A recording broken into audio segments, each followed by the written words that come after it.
Mi esposa gritó en la cena, odio a tu familia. Son tóxicos y quiero el divorcio. Mis padres estaban en la mesa. Respondí, está bien, empecemos ahora. Luego llamé a mi abogado con el altavoz y comencé el proceso de solicitud mientras ella se quedaba sentada allí.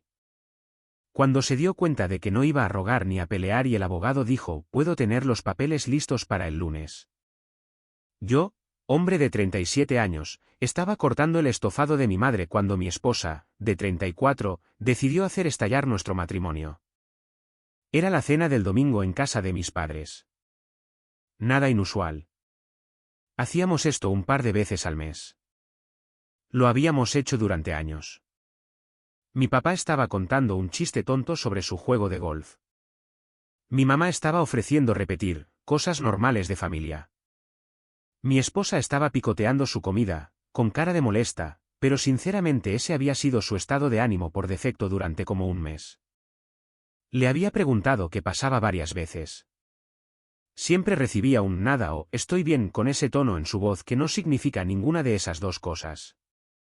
Entonces mi mamá preguntó si nos uniríamos a ellos para el Día de Acción de Gracias. El tenedor de mi esposa golpeó su plato tan fuerte que pensé que se había roto. Todo quedó en silencio. ¿Estás bromeando ahora mismo? Mi mamá parpadeó. Solo quería decir. No, no puedo seguir haciendo esto. Se levantó tan rápido que su silla raspó el suelo. Cada fin de semana, es tu familia. Cada festivo, cada cumpleaños, cada domingo al azar. No puedo respirar. Quizás deberíamos hablar de esto en casa, dije en voz baja. ¿Para qué? Para que puedas decirme que estoy exagerando de nuevo, que tienen buenas intenciones y que estoy siendo sensible. Su voz seguía subiendo. Tu familia es tóxica. Tu madre me trata como si fuera una empleada. Tu padre hace comentarios todo el tiempo. ¿Y tú? Me señaló como si estuviera en un juicio. Tú siempre te pones de su lado. Mi papá bajó su tenedor. Mi mamá parecía como si alguien la hubiera abofeteado. Realmente creo que deberíamos. Odio a tu familia. Odio venir aquí.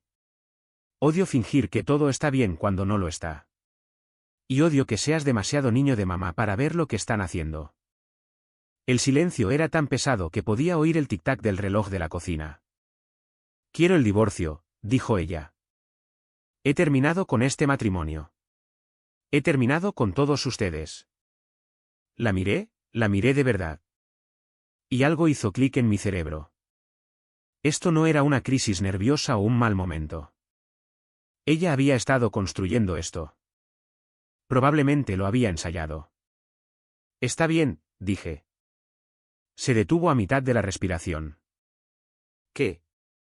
Está bien, divorciémonos. No te atrevas a intentar. Saqué mi teléfono, encontré el número de mi abogado.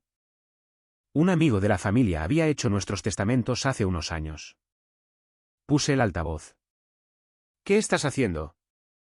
El teléfono sonó 2 veces. Hola, ¿qué pasa?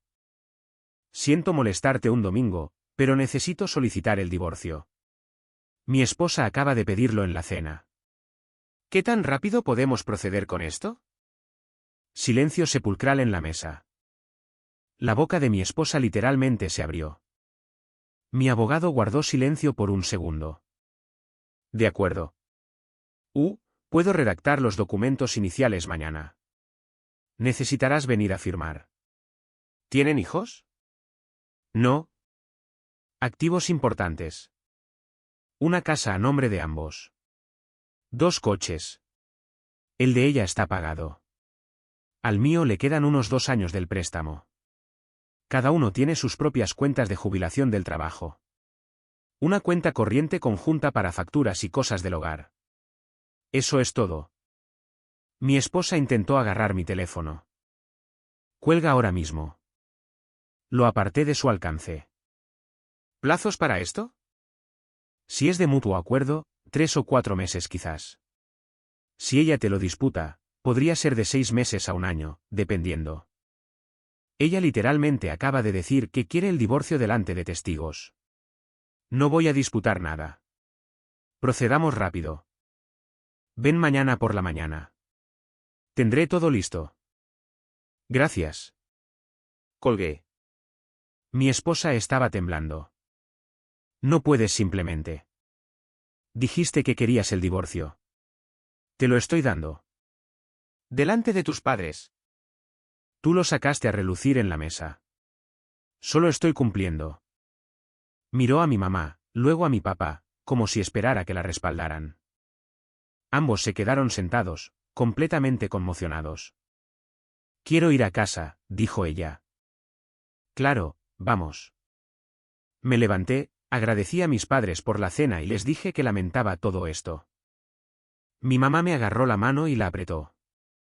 Mi papá solo asintió. El viaje a casa en coche fue completamente silencioso. Ella no dejaba de mirarme como si de repente fuera a quebrarme y empezar a disculparme. Yo solo conduje. Llegamos a casa. Ella fue directamente al dormitorio. Agarré una cerveza y puse cualquier partido que estuviera en la tele. Unos 20 minutos después, volvió a salir. Necesitamos hablar de lo que acaba de pasar. Pediste el divorcio. Llamé a un abogado. ¿Qué más hay? Estás siendo un demente. Estaba enfadada. Dijiste que odias a mi familia. Dijiste que quieres el divorcio delante de mis padres. Eso no es estar enfadada. Eso es una decisión. No lo decía en serio. Tomé un sorbo. ¿Qué parte? ¿La del divorcio? Y lo de odiar a mi familia. Agitó la mano como espantando una mosca. Estaba sensible. Entonces, no los odias. Eso no es. Estás tergiversando esto. No estoy tergiversando nada.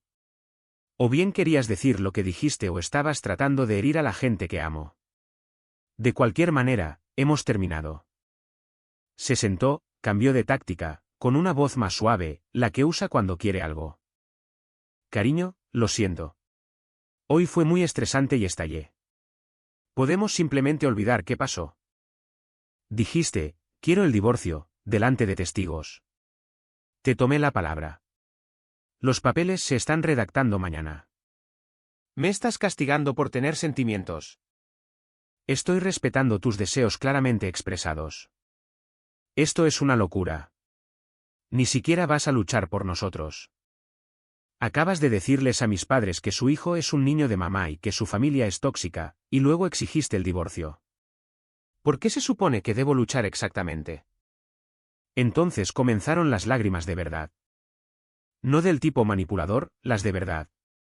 No pensé que realmente lo harías.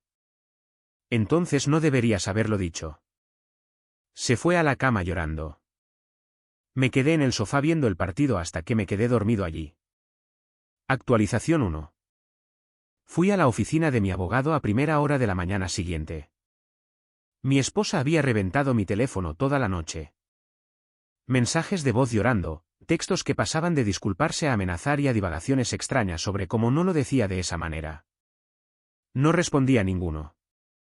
Mi abogado tenía todo listo. Un divorcio estándar sin culpa. Dividir todo 50/50. La casa se vende. Dividimos el capital. Los coches se quedan con quien los conduce. Las cuentas de jubilación se mantienen separadas. La cuenta corriente conjunta se divide por la mitad. Tenía quizás $8.000 allí. Esto es bastante sencillo, dijo. Si ella está de acuerdo con todo esto, podemos terminarlo relativamente rápido. ¿Y si no lo está? Entonces se complica. Pero tienes constancia de que ella pidió el divorcio con testigos. Eso ayuda. Firmé todo. Me fui sintiendo una extraña calma, como si acabara de bajarme de una montaña rusa. Llegué a casa sobre la hora del almuerzo. Mi esposa estaba allí. Parecía que había estado llorando toda la mañana. La casa era un desastre. Claramente había estado caminando de un lado a otro y tirando cosas. ¿Dónde estabas? En la oficina del abogado, firmando los papeles del divorcio. Todo el color desapareció de su rostro. ¿Realmente fuiste? Te dije que lo haría. Pensé que te calmarías durante la noche y podríamos hablar. Estamos hablando, a través de abogados. Te notificarán en unos días. ¿Realmente estás haciendo esto? ¿Realmente estás tirando 5 años? Tú los tiraste. Yo solo estoy haciendo el papeleo. Empezó a gritar de nuevo sobre cómo estaba destruyendo nuestro matrimonio por un error y cómo había dicho una cosa en un momento de ira y yo lo estaba usando como excusa. 5 años de aparentemente odiar a mi familia. Eso no es un error. Eso es una revelación. Su hermana llamó mientras discutíamos. Mi esposa respondió en altavoz. Inmediatamente se puso a llorar a mares, contó su versión sobre cómo la había humillado y la estaba abandonando por nada. Y que solo tuvo un momento emocional. Podía oír a su hermana gritando al otro lado, insultándome. Entonces sonó mi teléfono. Su madre. ¿Qué le hiciste a mi hija? Hola, su hija pidió el divorcio en la mesa de la cena de mis padres. Le estoy dando lo que pidió. Dijo que estás siendo cruel, negándote incluso a discutirlo. Puede discutirlo con su abogado. Así funcionan los divorcios. Le estás rompiendo el corazón por una pelea. Ella rompió el mío primero delante de mis padres mientras servían estofado. No te pases de lista conmigo. Cometió un error. Genial. Puede aprender de ello. Que tengas un buen día. Colgué. Mi esposa arrojó su teléfono contra la pared. Mi familia piensa que eres un monstruo. Tu familia no estaba sentada en esa mesa. Estás haciendo esto para castigarme. Estoy haciendo esto porque me lo pediste. Intentó agarrarme los brazos, hacerme mirarla. Por favor, podemos ir a terapia. Arreglar esto. No. ¿Por qué no? Porque no se dice ese tipo de cosas a menos que una parte de ti lo piense en serio. Y si no lo pensabas en serio, lo dijiste específicamente para herir a mis padres. De cualquier manera, me voy. Crisis total. Se derrumbó en el sofá sollozando. Fui al dormitorio y empecé a hacer las maletas. ¿Qué estás haciendo? Estaba en el umbral de la puerta. Mundándome. ¿Dónde? A un hotel esta noche. Buscando apartamentos esta semana. Me estás dejando aquí sola. La casa es tuya hasta que la vendamos. Seguiré pagando mi mitad de la hipoteca. Todo lo demás lo arreglan los abogados. Hice 2 maletas y mi bolsa del portátil. Me siguió hasta el coche llorando, literalmente rogándome que me quedara. Esto es una locura. Tú estás siendo una demente. Yo estoy siendo práctico. Conduje hasta un hotel cerca de mi trabajo.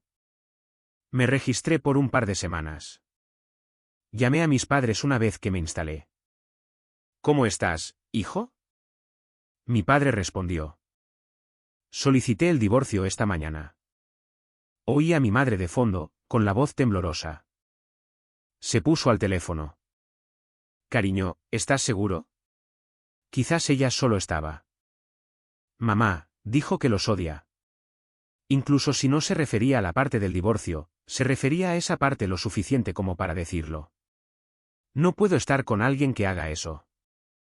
Mi padre volvió a tomar el teléfono. Hiciste lo correcto.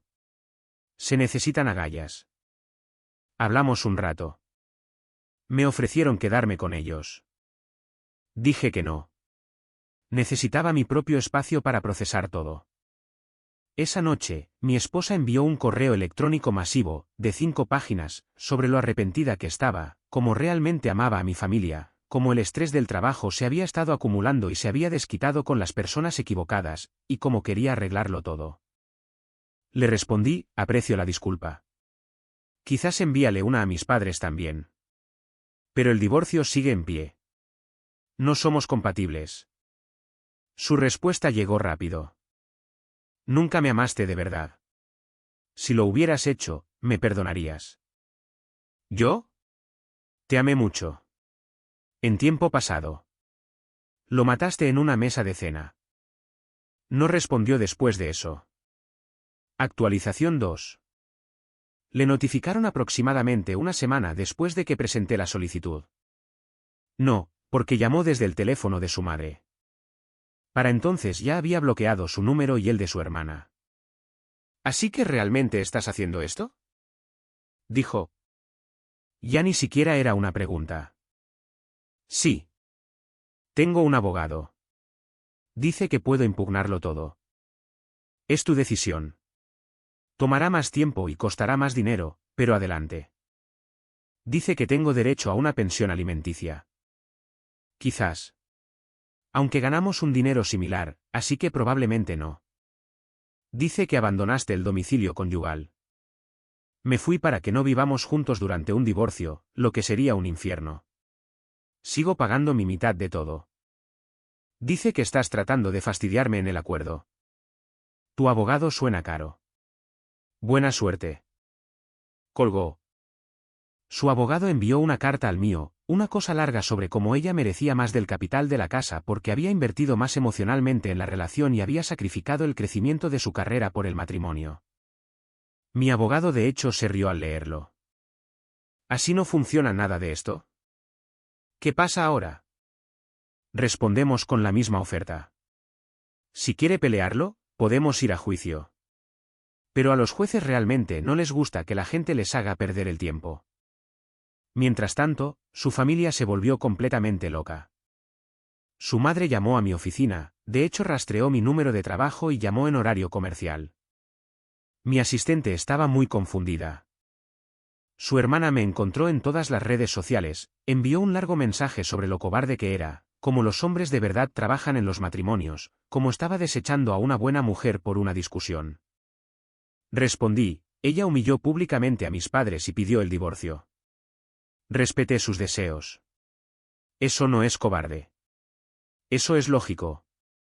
Bloquéame o te bloquearé. Tuve que bloquearlos a todos finalmente. Pero lo que realmente me afectó fue cuando mi esposa apareció en casa de mis padres. Mi madre me llamó, con la voz temblorosa.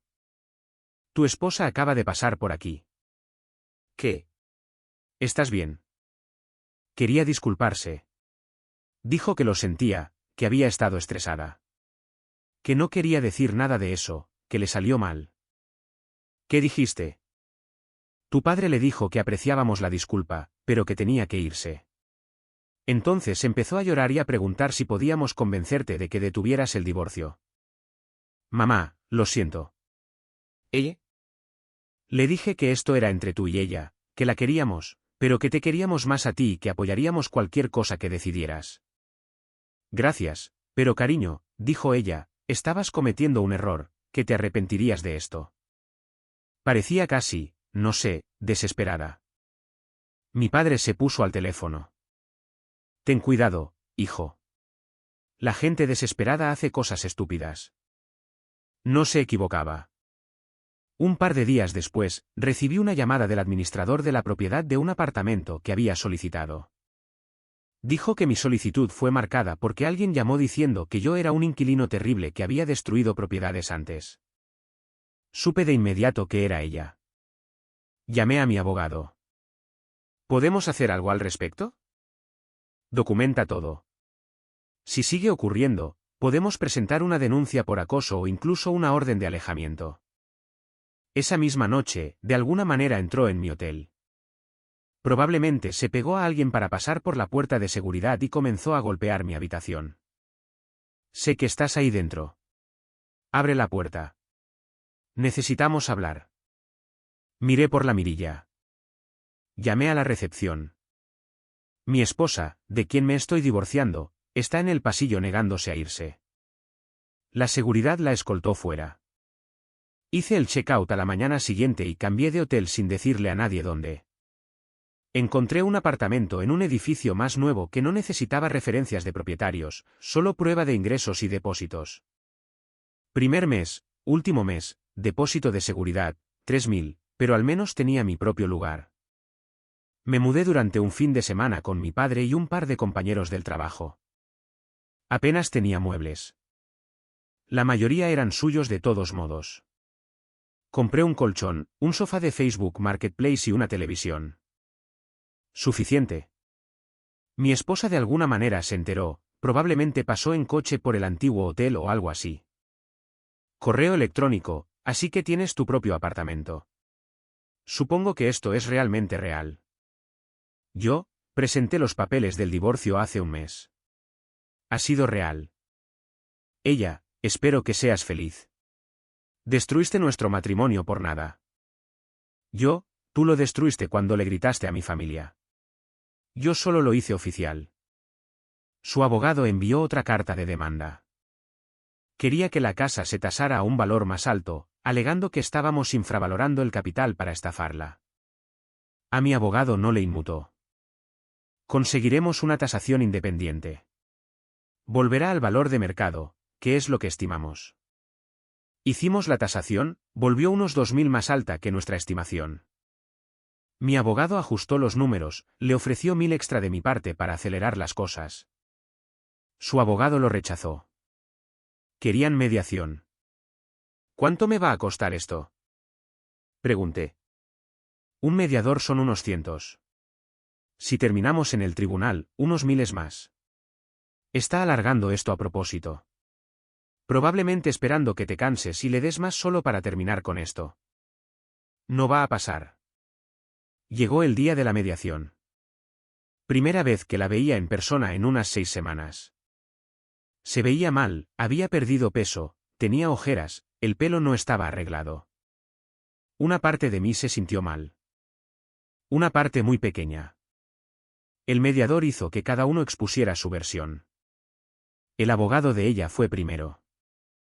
Mi clienta siente que ha sido tratada injustamente. Tuvo un arrebato emocional durante un periodo estresante y su esposo lo usó como justificación para abandonar el matrimonio sin ningún intento de reconciliación. Mi abogado, la esposa de mi cliente, exigió públicamente el divorcio delante de sus padres. Él lo solicitó. El acuerdo que proponemos es completamente justo. El mediador me miró.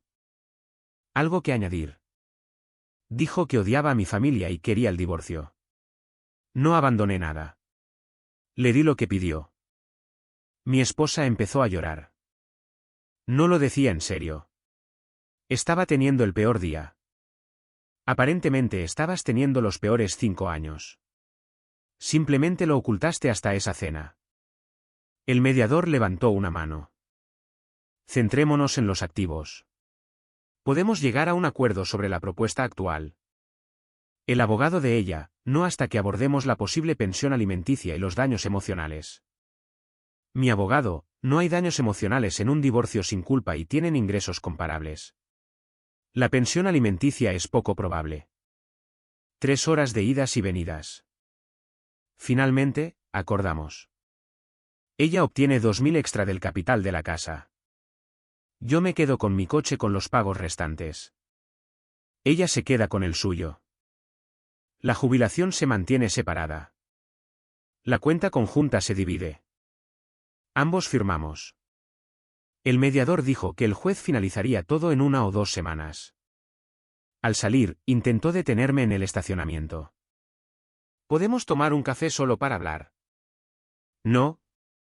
Por favor. Necesito un cierre. Tuviste tu cierre en la mesa de la cena. Hemos terminado. Su madre estaba esperando junto al coche. Me lanzó una mirada que podría haber matado. ¿Estás feliz ahora? Gritó a través del estacionamiento.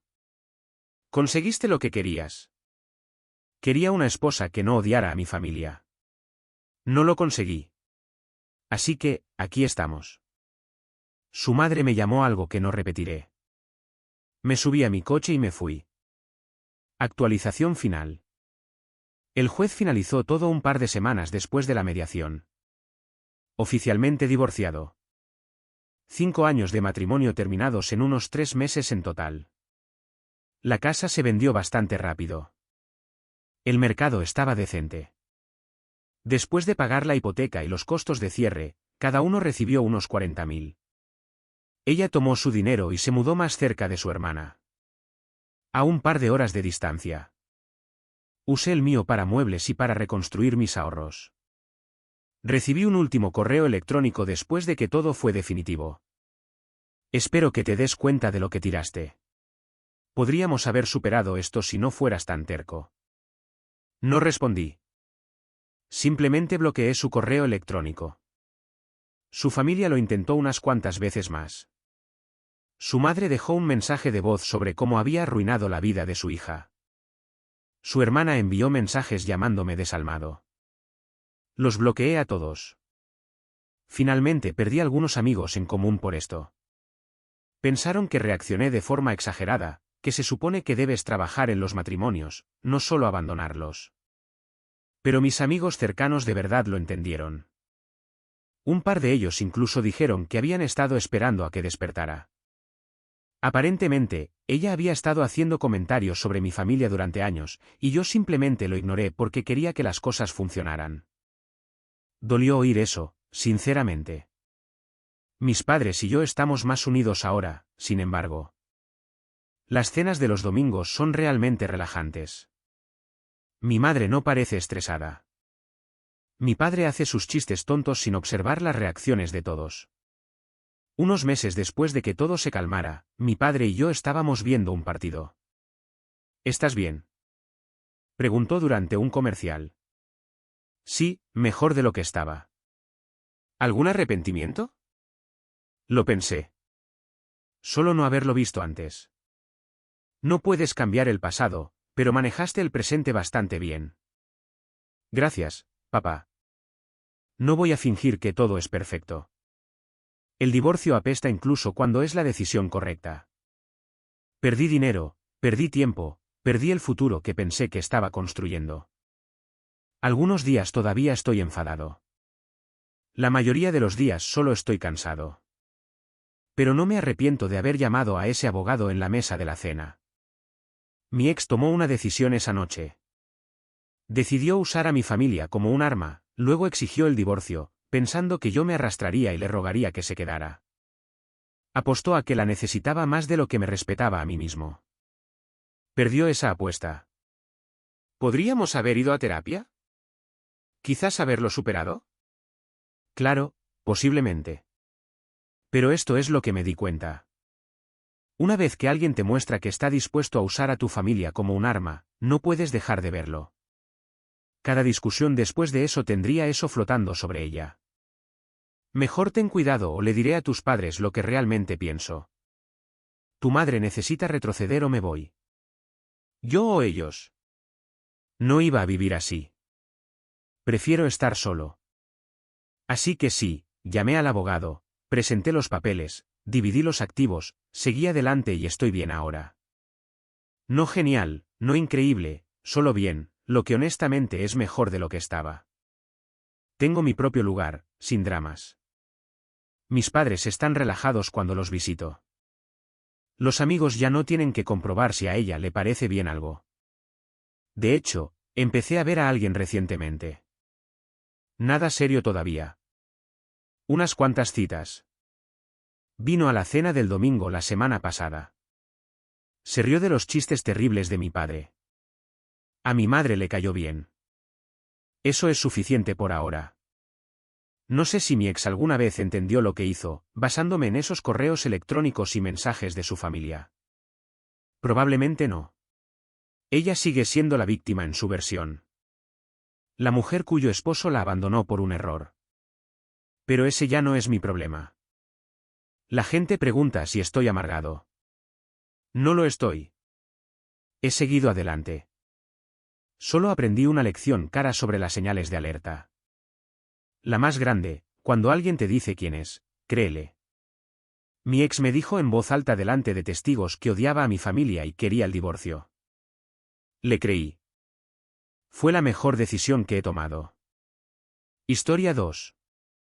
Mi esposa quemó mi pasaporte para viajar con su amante. Quédate en casa y cuida de los niños, eso es lo que hacen los maridos pobres. Yo me voy a relajar. Sin saber que yo acababa de vender mi startup por $2.000 millones. Esa misma noche, empaqué mis cosas y me fui. A la mañana siguiente, se despertó con una impactante sorpresa. Sostuvo mi pasaporte sobre el fregadero de la cocina, encendió un mechero y lo vio arder. Luego me miró y sonrió. Quédate en casa, dijo. Cuida de los niños. Eso es lo que hacen los maridos pobres. Ella no lo sabía. No tenía absolutamente ninguna idea de que 3 días antes yo había firmado la documentación que me hizo valer 2.000 millones de dólares. Y esa noche, mientras dormía arriba soñando con sus vacaciones con otro hombre, empaqué una sola maleta, dejé algo en la encimera de la cocina que lo cambiaría todo y salí de la casa por última vez. Mi nombre es Jensen Kalewa. Tengo 43 años y, hasta hace poco, vivía en una casa de 5 dormitorios en el barrio de West Lake Hills de Austin, Texas, con una vista del lago Austin que solía dejarme sin aliento cada mañana. Creé una empresa de software llamada Beltrix desde un segundo dormitorio con una mesa plegable y un ordenador portátil usado.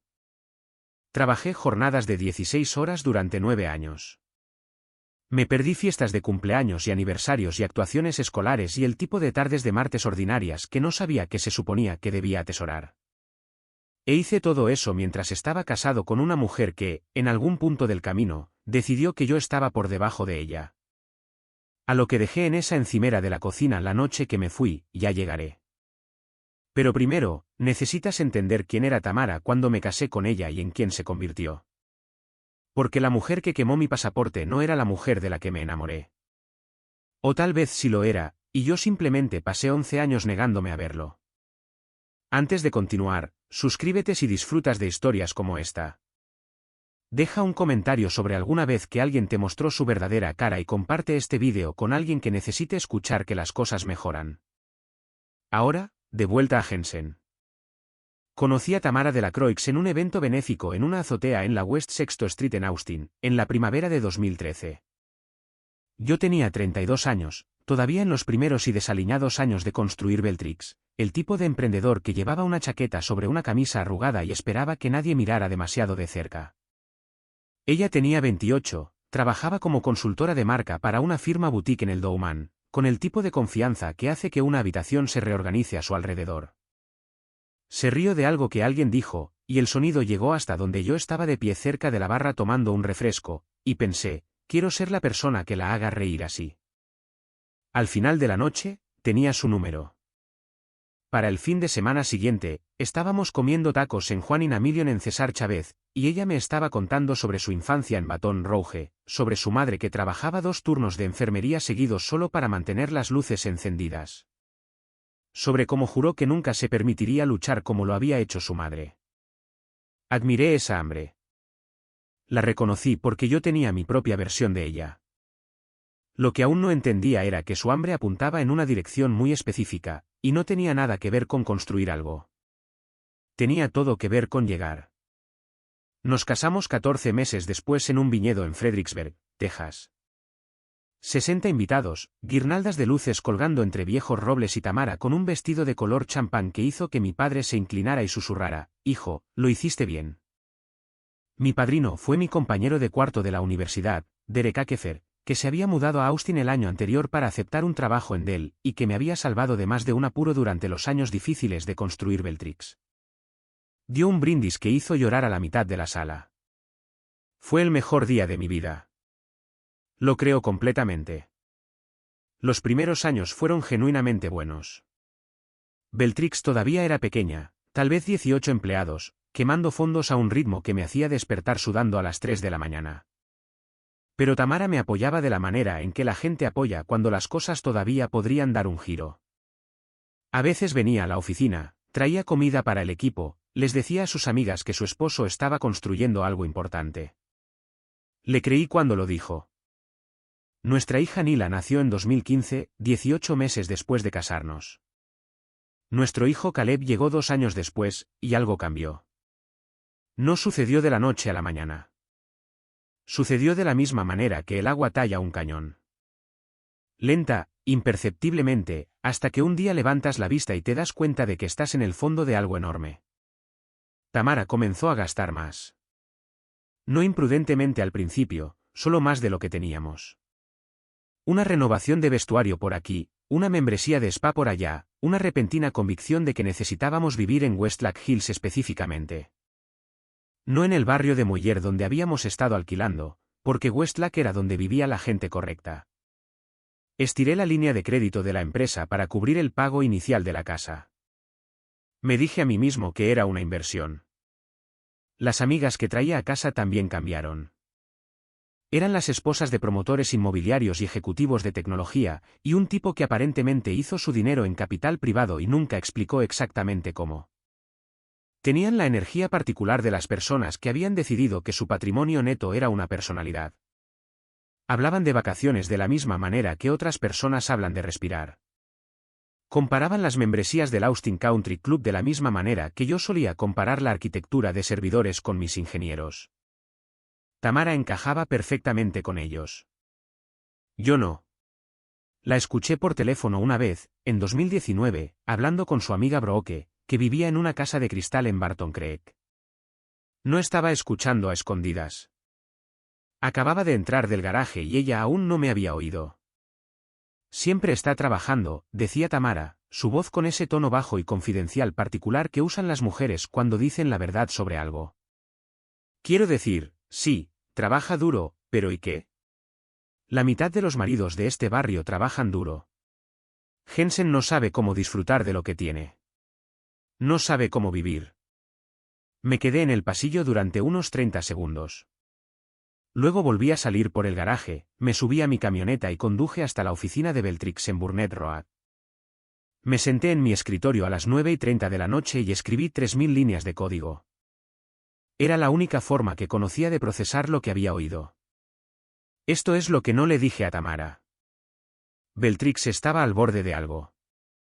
Había construido una plataforma de infraestructura de datos empresariales en la que 3 compañías de Fortune 500 ahora ejecutaban operaciones centrales. Tenía una reunión programada para el mes siguiente con una firma de capital privado de San Francisco que había expresado silenciosamente interés en una adquisición. Mantuve esto en secreto porque había aprendido, a través de 9 años de construir una empresa, que nunca se habla de un trato hasta que la tinta está seca. Demasiadas cosas pueden salir mal. Demasiadas personas pueden interferir. Así que mantuve la cabeza gacha y seguí trabajando. Y mientras yo hacía eso, Tamara estaba construyendo una vida que no me incluía. Debería hablarte de Nathan Forsyth. Necesito hablarte de Nathan Forsyth, porque todo lo que sucedió en esa cocina, todo lo que sucedió la noche que quemó mi pasaporte, se remonta a él. Nathan tenía 41 años, estaba separado de su esposa y era dueño de una cadena de gimnasios de lujo en Austin y Houston. Apex Performance, si has conducido por South Congress, probablemente hayas visto uno. Tenía el tipo de cuerpo que proviene de la vanidad profesional y el tiempo libre ilimitado, y aparentemente había decidido a mediados de 2022 que lo que más quería en el mundo era a mi esposa. Me enteré de la manera en que la mayoría de la gente se entera de estas cosas. Un teléfono dejado boca arriba en la encimera de la cocina cuando Tamara fue a recoger a Caleb de la escuela. No estaba mirando. No sospechaba. Solo estaba de pie en la cocina tomando un vaso de agua y la pantalla se iluminó con un mensaje que comenzaba: la noche pasada fue. La pantalla se bloqueó antes de que pudiera leer el resto. Me quedé allí parado durante quizás 10 segundos. Luego dejé el vaso, con mucho cuidado, y fui a mi oficina en casa y cerré la puerta. No soy una persona dramática por naturaleza. Las personas que me conocen mejor, Derek, mi ingeniera principal Priya, mi padre en San Marcos, te dirían que mi primer instinto en cualquier crisis es reducir la velocidad y recopilar información antes de actuar. Es el mismo instinto que mantuvo a Beltrix con vida a través de 2 experiencias cercanas a la muerte y una pandemia global. No reaccionas. ¿Comprendes? Así que no confronté a Tamara esa noche. No dije nada al día siguiente ni al día siguiente. Lo que hice fue prestar mucha atención. Los patrones no eran sutiles una vez que supe lo que estaba buscando. El teléfono siempre boca abajo ahora. Visitas al gimnasio que duraban 3 horas cuando el trayecto a Apex Performance en South Lamar era de 12 minutos en cada sentido. Un nuevo perfume que usaba los martes y jueves por la noche, las noches que afirmaba tener cenas de chicas. Una luminosidad en su energía que reconocí. Yo mismo la había sentido cuando Beltrix comenzó a ganar tracción real, esa vitalidad específica de alguien que tiene un secreto que cree que es hermoso. Contraté a un investigador privado llamado Roy Sandoval, un ex ayudante del sheriff del condado de Travis que operaba desde una pequeña oficina en North Loop Boulevard y que venía muy recomendado por un abogado corporativo que conocía. Roy fue profesional, discreto y minucioso. En 3 semanas, tenía todo lo que necesitaba. También encontró algo que no estaba buscando. 3 semanas después de su investigación, Roy me llamó y me pidió que fuera a su oficina. Había impreso una serie de fotografías. También había impreso registros financieros que había obtenido por medios legales, estados de cuenta conjuntos que se remontaban a 18 meses. Tamara había transferido $83,000 de nuestros ahorros conjuntos a una cuenta que yo no sabía que existía. Durante 18 meses, en incrementos de $3,000 a $8,000 a la vez, como si esperara que el lento sangrado no se notara. Miré esos números durante mucho tiempo. Roy se sentó frente a mí y no dijo nada, porque era bueno en su trabajo y entendía que esto requería silencio. ¿Cuánto tiempo?, pregunté finalmente. Las transferencias financieras, 18 meses, dijo Roy. La relación, basándome en lo que puedo documentar, unos 14 meses. 14 meses. Nila había estado en segundo grado hace 14 meses. Caleb acababa de empezar a jugar T-ball. Yo había estado en San Francisco 2 veces ese año para conversaciones de adquisición, y cada vez había vuelto a casa, había cenado con mi familia y había pensado que las cosas iban a mejorar. Había pensado que una vez que se cerrara el trato, una vez que la presión se aliviara, Tamara y yo encontraríamos nuestro camino. Acosté a ambos niños, y me senté en el borde de la cama de Caleb después de que se durmiera y escuché su respiración durante probablemente 20 minutos. 7 años, con los ojos de su madre y mi frente, completamente inconsciente de que su vida estaba a punto de cambiar. No lloré. Pensé que debería, pero no lo hice. La adquisición de Beltrix se cerró un jueves por la mañana de noviembre, en una sala de conferencias en el piso 38 de un edificio en Congress Avenue en el centro de Austin. Mi abogado, mi directora financiera, 3 representantes de la firma adquirente y muchos documentos. $2.200 millones. Mi participación del 31% me hizo personalmente valer aproximadamente $680 millones después de impuestos. Firmé la última página a las 11:14 de la mañana. Mi abogado me estrechó la mano. Mi directora financiera, una mujer llamada Sandra Whitfield que había estado con Beltrix durante 6 años, comenzó a llorar y luego se rió de sí misma por llorar. Salí a la acera en Congress Avenue. Miré el cielo de noviembre sobre Austin y sentí algo que no pude nombrar del todo. No alegría, exactamente. Más bien la quietud particular que viene después de que algo enorme ha terminado. Llamé a mi padre desde el garaje de estacionamiento. Dijo, Jensen, tu madre habría estado muy orgullosa. Y fue entonces cuando realmente tuve que tomar aliento. No llamé a Tamara. Conduje a casa, recogí a Nila y Caleb de la escuela yo mismo, los llevé a tomar un helado a Amis en South Congress, escuché a Caleb explicar con todo lujo de detalles la trama completa de una caricatura que nunca había visto. Y sentí la dulzura específica y dolorosa de saber que la versión ordinaria de mi vida estaba terminando. No le había contado a nadie sobre la adquisición excepto a Sandra, mi abogado, y a Derek, que había venido desde su nuevo lugar en Round Rock y se encontró conmigo para tomar una cerveza esa noche en el Olein de Wall en Guadalupe. Nos sentamos en la barra, y él pagó la primera ronda y dijo, «Lo lograste, hermano». Y yo dije, «Sí». Y ninguno de los dos dijo mucho más por un tiempo, porque algunas cosas no necesitan elaboración. Lo que había decidido, en silencio, durante las semanas anteriores, fue esto. No le contaría a Tamara sobre la adquisición. Todavía no. Necesitaba saber quién era ella sin el dinero. Ya sospechaba que lo sabía. Ya me había reunido con una abogada de divorcios, una mujer llamada Patricia Ale, que operaba desde una oficina de cristal en West 7th Street y que había manejado divorcios de alto patrimonio en Austin durante 19 años. Patricia era precisa, tranquila y tan difícil de perturbar como un muro de hormigón. Había revisado la documentación de Roy, evaluado las transferencias financieras y me había dado una imagen detallada de cómo probablemente sería un procedimiento de divorcio. También, en silencio, había movido la mayoría de mis activos personales a estructuras que Patricia había recomendado, legales, legítimas, pero protegidas. Tenía documentación de todo. Tenía copias del informe completo de Roy almacenadas en 3 lugares separados. No iba a cometer el error de no estar preparado. Lo del pasaporte sucedió la semana siguiente, un lunes por la noche de noviembre. Tamara entró en la cocina mientras yo ayudaba a Caleb con su tarea en la isla de la cocina.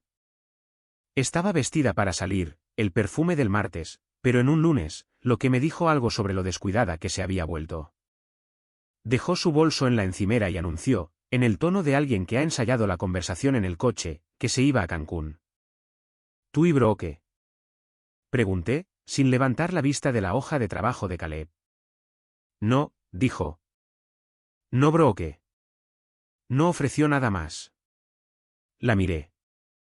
Me devolvió la mirada con una expresión que era algo entre el desafío y el alivio, como si hubiera estado esperando para dejar de esconderse y finalmente hubiera decidido que yo no valía el esfuerzo.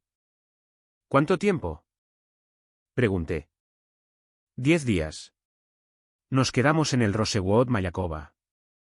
Sabía lo que eso costaba. El Rosewood Mayakoba en la Riviera Maya no es el tipo de lugar al que llevas a un viaje de chicas.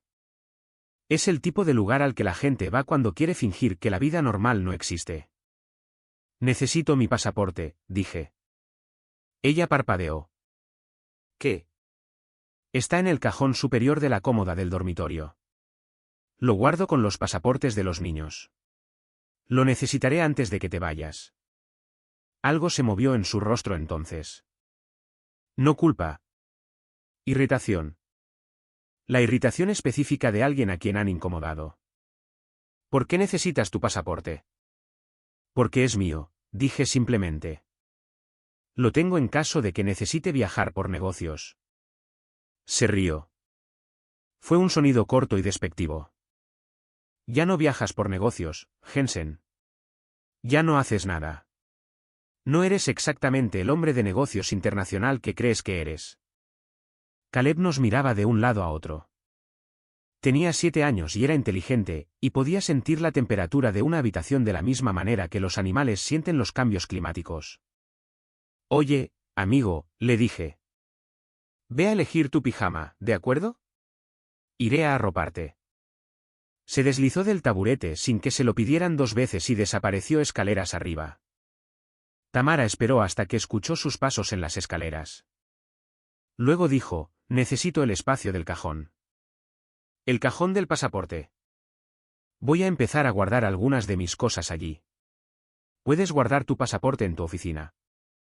La miré por un largo momento. De acuerdo, dije.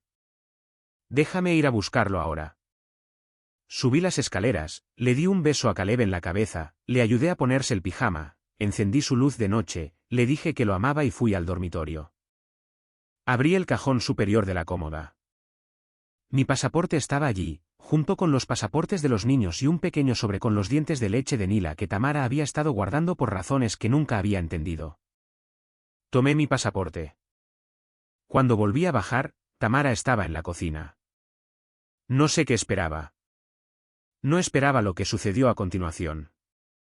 Estaba de pie junto al fregadero. Extendió la mano. Dámelo, dijo. Tamara. Dámelo. No quiero que decidas aparecer donde quiera que vaya.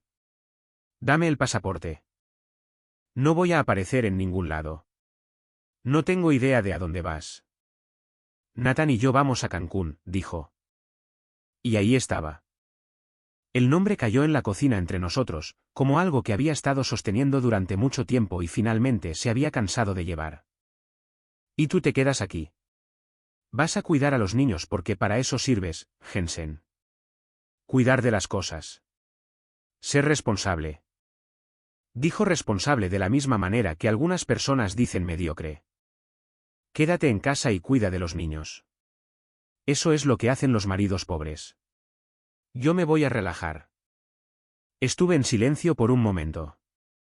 Dame el pasaporte, dijo de nuevo. ¿O yo? ¿O tú qué? Pregunté. Ella se acercó y me lo quitó de la mano. Se giró, abrió el armario debajo del fregadero, encontró el encendedor largo que usaba para la parrilla de gas y sostuvo mi pasaporte sobre la cubeta del fregadero. ¿Tamara? Encendió el mechero. La esquina del pasaporte se prendió. La cubierta azul burbujeó y se enroscó. Lo sostuvo hasta que el acero inoxidable del fregadero reflejaba la luz naranja, y luego lo dejó en la cubeta y abrió el grifo del agua, y todo siseó hasta convertirse en un trozo húmedo y ennegrecido de nada. Me miró. Sonrió. Quédate en casa, dijo. Ese es tu carril. Cogió su bolso, caminó hacia la puerta del garaje y se fue. Me quedé en la cocina durante probablemente 2 minutos completos. El fregadero todavía olía a plástico quemado. Afuera, podía oír la puerta del garaje abriéndose, el coche de Tamara retrocediendo por el camino de entrada, y luego nada. Miré el pasaporte arruinado en el fregadero durante mucho tiempo. Luego subí y comprobé cómo estaban los 2 niños. Nila ya estaba dormida, con un brazo colgando del borde de la cama como siempre dormía. Caleb estaba en su habitación, no del todo dormido, la luz de noche haciendo pequeñas formas naranjas en su techo. «Papá», dijo. «Sí, amigo». «¿Está todo bien?» «Todo va a estar bien», le dije. Y por primera vez en mucho tiempo, realmente lo creí. Llamé a Patricia Ale a las 8 de la mañana del martes. Llamé a Roy Sandoval a las 8:15 y le pedí que documentara la partida de Tamara del Aeropuerto Internacional de Austin-Bergstrom, lo cual hizo. Llamé a Derek a las 9 y dije, es la hora, y él dijo, estoy en camino. Llamé a la escuela y organicé que Nila y Caleb se quedaran con mi amiga Sandra Whitfield, mi exdirectora financiera, que vivía en el barrio de Tarrytown y tenía 2 hijos de edades similares y ya había sido informada, en silencio.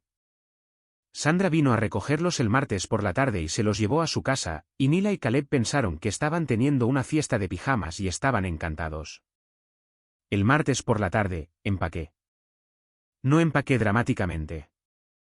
No tiré cosas ni barrí encimeras ni dejé el refrigerador abierto. Empaqué como hago todo, metódicamente, específicamente.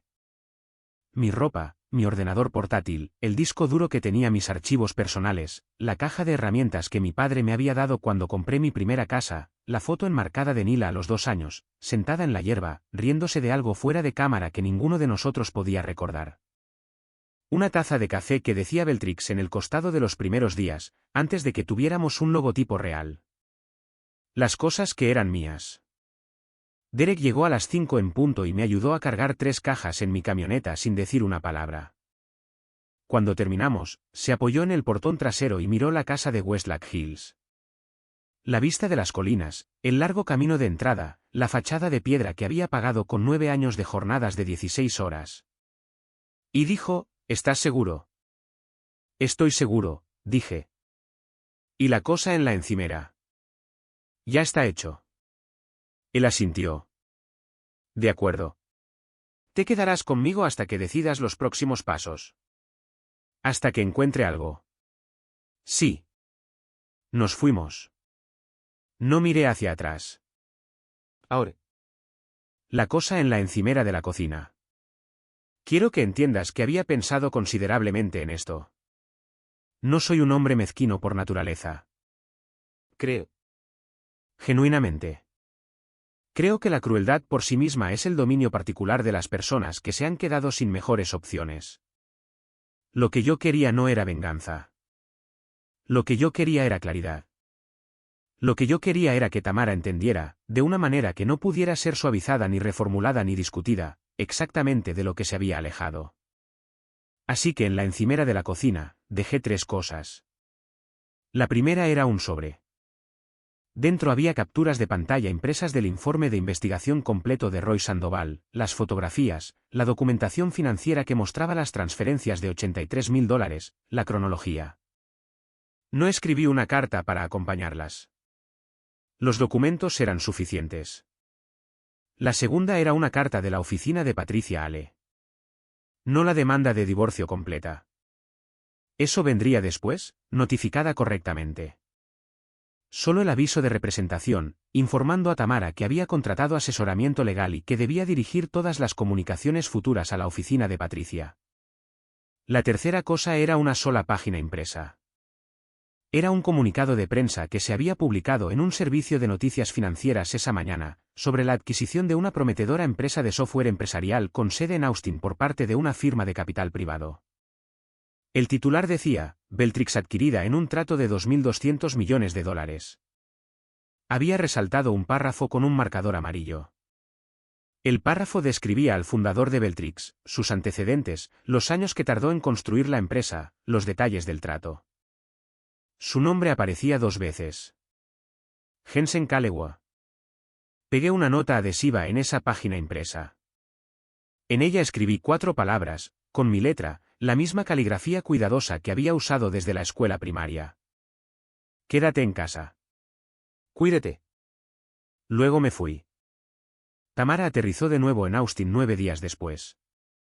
Sé esto porque el notificador de procesos de Patricia Ale estaba esperando en la casa cuando llegó, y el contacto de Roy Sandoval en el aeropuerto había confirmado el vuelo de llegada.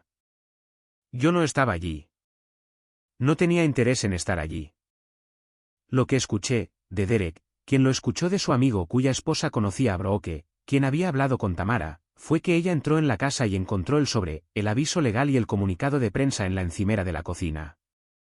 Que se quedó en la cocina durante mucho tiempo. Que llamó a Nathan Forsyth y él no respondió, posiblemente porque ya había sido informado por sus propios procedimientos de divorcio, su esposa había presentado los papeles mientras él estaba en México, que esta temporada particular de su vida iba a ser extremadamente complicada legalmente. También sé que Tamara llamó a mi teléfono 7 veces entre las 8 y las 10 de esa noche. Dejé que todas las llamadas fueran al buzón de voz. Patricia me había aconsejado que no hablara con ella directamente, y Patricia tenía razón. Los mensajes de voz pasaron de confusos a exigentes a algo que describiría, en los términos más clínicos posibles, como una comprensión incipiente. Para el 7º mensaje, su voz era muy baja, y solo dijo, Jensen, devuélveme la llamada, por favor. No le devolví la llamada. Patricia Ale es una abogada excepcional. Los procedimientos de divorcio duraron 8 meses, lo que ella describió como bastante eficiente dada la complejidad de las finanzas. Las transferencias de $83.000 fueron documentadas y tratadas en consecuencia. Los fondos de la adquisición, protegidos por las estructuras que habíamos establecido antes del cierre, se abordaron legal y justamente. Tamara recibió lo que le correspondía según la ley de bienes gananciales de Texas, que no era nada, y que no intenté minimizar más allá de lo que los estándares éticos de Patricia requerían, pero era una fracción de lo que ella había imaginado que le correspondía. He leído que el negocio de estudios de fitness de Nathan Forsyth sufrió un golpe significativo durante los procedimientos legales que rodearon su propio divorcio. No puedo confirmar esto y no tengo ningún interés particular en el negocio de Nathan Forsyth. Lo que sí puedo decirte es que a mis hijos les va bien. Nila tiene 9 años ahora, lee por encima de su nivel de grado, obsesionada con la biología marina. Caleb tiene 7 y ha pasado del T-ball a las ligas menores y es, según cualquier medida objetiva, el peor jardinero de su equipo y no le importa en absoluto, lo cual admiro enormemente. Se reparten el tiempo entre Tamara y yo, y aunque ese arreglo tiene sus dificultades, ambos niños son amados por ambos padres, y eso es lo que importa.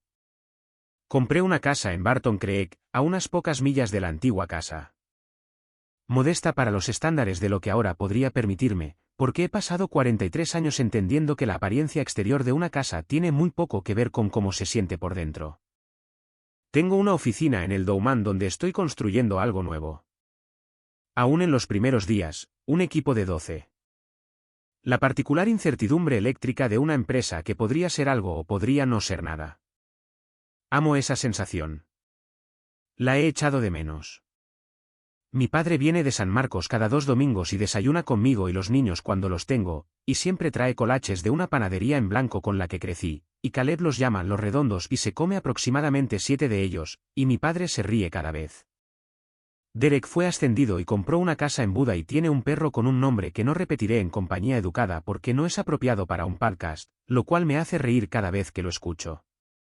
Sandra Whitfield es la directora financiera de una startup de dispositivos médicos en North Austin y le va extremadamente bien. Esto es lo que quiero decir a cualquiera que esté viendo esto y se vea a sí mismo en cualquier parte de esta historia. La gente te dirá quiénes son. Te lo dirán con las pequeñas cosas mucho antes de que lleguen las grandes. Tamara me dijo quién era cuando describió el sacrificio de su madre como algo de lo que escapar en lugar de estar orgullosa. Me lo dijo cuando comenzó a organizar su vida social en torno a cómo se veía en lugar de cómo se sentía. Me lo dijo cada vez que pronunciaba la palabra responsable de la manera en que lo hacía, como si fuera un premio de consolación para hombres sin suficiente ambición para ser interesantes. Elegí no escucharlo. Ese fue mi fracaso, no escucharlo. Ese fue mi fracaso. Y lo asumo. Pero aquí está la cosa sobre construir algo de la nada. Ya sea una empresa o una vida, aprendes a distinguir entre lo que es real y lo que es una actuación. Aprendes que las personas que se quedan cuando las cosas son difíciles son diferentes de una manera fundamental de las personas que llegan cuando las cosas son buenas. Y aprendes, lentamente, a veces dolorosamente, que ninguna cantidad de éxito puede sustituir el ser visto claramente por la persona que duerme a tu lado. La noche que salí de esa casa, no me iba porque valía $600 millones. Me iba porque ella me había mirado en la cocina de la casa que construí para nuestra familia, había encendido un mechero sobre un documento que representaba mi capacidad de moverme libremente por el mundo y me había dicho que mi trabajo era quedarme en casa y cuidar de las cosas mientras ella se iba a vivir su vida real con otra persona. El dinero aclaró las cosas, pero la decisión ya estaba tomada. Mi pasaporte, por cierto, fue reemplazado. Presenté la documentación en el edificio federal en East 2nd Street en Austin y tuve uno nuevo en 5 semanas. Está en el cajón de mi escritorio ahora mismo. Ya lo he usado 2 veces este año. Una vez para un viaje de trabajo a Londres. Una vez para unas vacaciones con Nila y Caleb a Costa Rica, donde Nila se paró en una playa y vio a una tortuga marina llegar a la orilla para anidar y lloró de alegría, y a Caleb le picó una medusa y fue extremadamente dramático al respecto. Y yo me senté entre mis 2 hijos mientras el sol se ponía sobre el Pacífico y sentí algo que había estado extrañando durante mucho tiempo. Algo que se sentía completa, inequívocamente, como la libertad. ¿Sabes qué fue lo que más me impactó de la historia de Jensen? No fue el dinero. Ni siquiera fue la quema del pasaporte. Fue el momento en que se sentó en el borde de la cama de su hijo y simplemente lo escuchó respirar. Ahí fue cuando supo lo que realmente importaba. Mira, algunas personas solo verán tu valor cuando se le adjunte un número. Ese no es tu problema a solucionar. Tu trabajo es conocer tu propio valor antes de que nadie más lo haga. Jensen lo sabía. Simplemente esperó el momento adecuado para demostrarlo. Y cuando llegó ese momento, no gritó. Dejó un trozo de papel en una encimera y se fue con su dignidad completamente intacta. Esa es la jugada. Silenciosa, segura y completamente terminada.